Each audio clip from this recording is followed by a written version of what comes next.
So I'm going to read fiction, and there's actually, it's one piece, but there's a break, which you can't see, so I'll just kind of pause, but it's not over. Okay, it's called Extra Dark Roast. Kate ran out of the coffee shop and into the street. Her head pounded so loudly that she didn't even hear the screech of the cab's brakes before impact.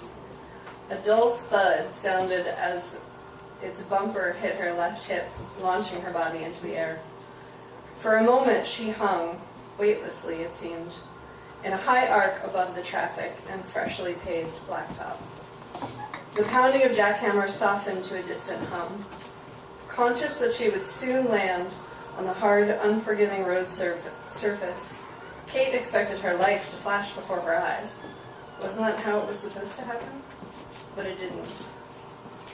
Instead, she floated in a world of quiet stillness. Her awareness heightened.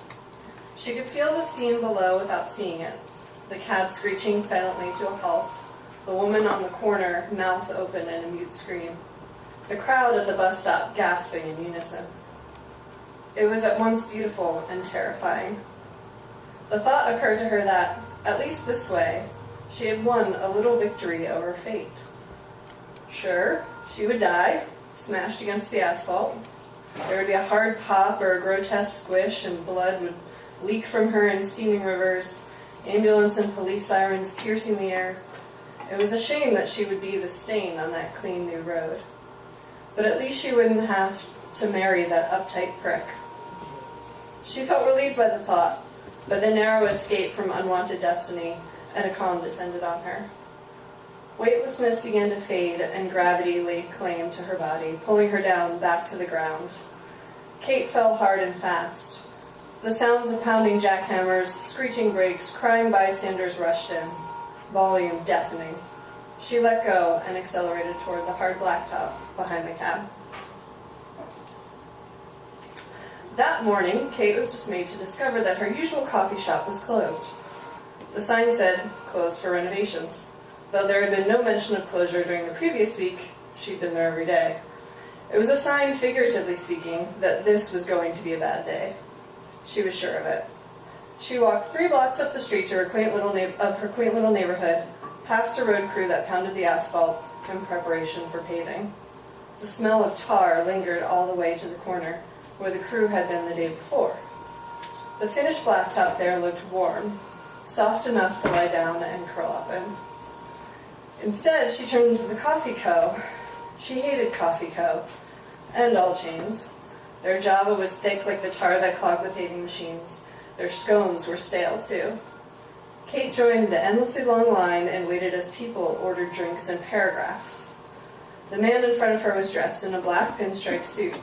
He looked like an executive of some kind, but young, maybe for a startup. Mid-30s, probably. He was kind of attractive, though definitely not for her. She couldn't date the smug business types. They were too pretentious and had no life outside of work. She waited nearly 5 minutes for him to finish ordering, then leaned into the barista impatiently. "Large coffee to go, please." The barista, clad in espresso-covered apron and matching beret, stared blankly at her. "What kind?" he asked. "Caffeinated?" He waited, unsure. "Just the house blend, whatever." Kate rolled her eyes as she turned from the counter. She never thought ordering coffee could be so complicated. She hoisted her messenger bag to the counter to dig for her wallet and accidentally knocked into the man's Venti Costa Rican Sonrisa Extra Dark with a shot of vanilla. She watched in horror as the paper rim tipped and fell to the counter, dark liquid arcing up into the air and hitting the granite with a splat.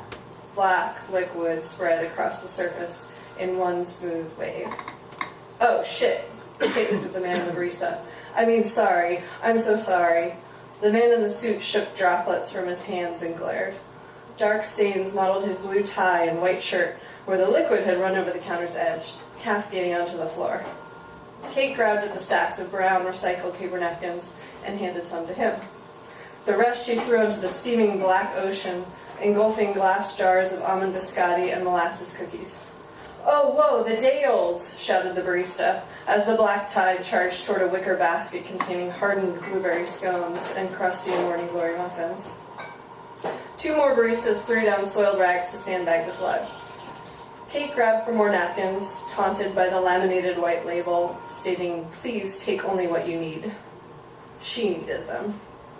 The baristas and customers in line behind her stared with furrowed brows as she mopped the counter, piling handful after handful of sopping napkins into the trash can. She glanced at the man in the suit, doubled over, wiping coffee from his wingtips.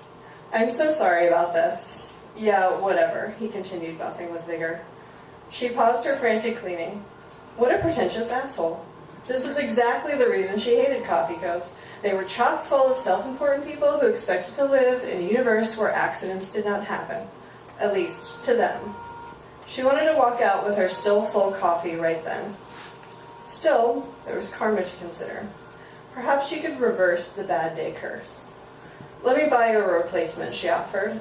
She turned to the barista. "Another of his order, please," she said. She smiled. "And a scone." She paid and extended the drink and paper bag to the executive asshole. "Take these. Again, I'm really sorry." She smiled her sweetest smile, and he took the bag and cup from his hand carelessly brushing hers. It was then that she knew, like a little pop in the back of her brain.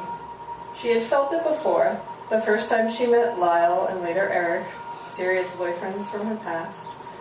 That was how she knew it was real. But this time was different. Something more. An epiphany, a word, husband. Kate felt instantly charged, jolted. It was a sign. This was the guy she was supposed to marry, the guy that fate had picked for her and her alone. There had to be some mistake. He pressed his card into her palm. "I expect you'll reimburse my dry cleaning." Kate stood, dumbfounded, card in hand, as he turned and left.